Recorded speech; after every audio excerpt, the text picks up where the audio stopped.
Les gouvernements gabonais et tchadiens ont signé un nouvel accord dans le domaine de l'aviation civile ce mercredi 17 avril 2024.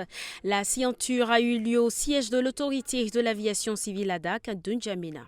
Cet accord marque ainsi un pas vers une coopération accrue dans le domaine de l'aviation, favorisant les échanges commerciaux, touristiques et culturels entre le Gabon et le Tchad.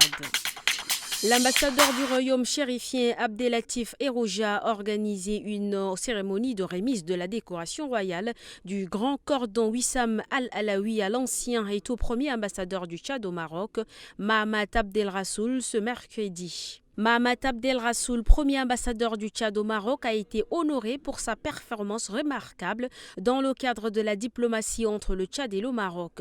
Il faut noter que cette décoration décernée par le roi Mohamed V est une haute reconnaissance de ses efforts pour le renforcement des relations bilatérales entre le Tchad et le Maroc, a déclaré l'ambassadeur du royaume chérifien au Tchad, Abdelatif Eroja, lors de la cérémonie de décoration.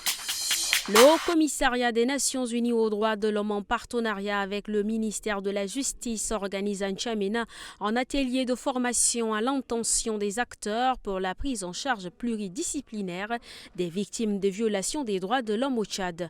Cet atelier de 2 jours est placé sous la thématique rôle et bonnes pratiques des acteurs de protection des droits de l'homme en matière de prise en charge pluridisciplinaire des victimes des violations des droits de l'homme, notamment les violences basées sur le genre au Tchad.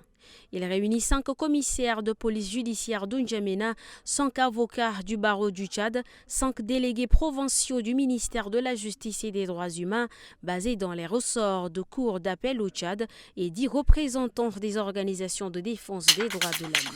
Au Sénégal, le président Bassirou Diomaye Faye est attendu en Mauritanie ce jeudi 18 avril pour sa première visite officielle à l'étranger.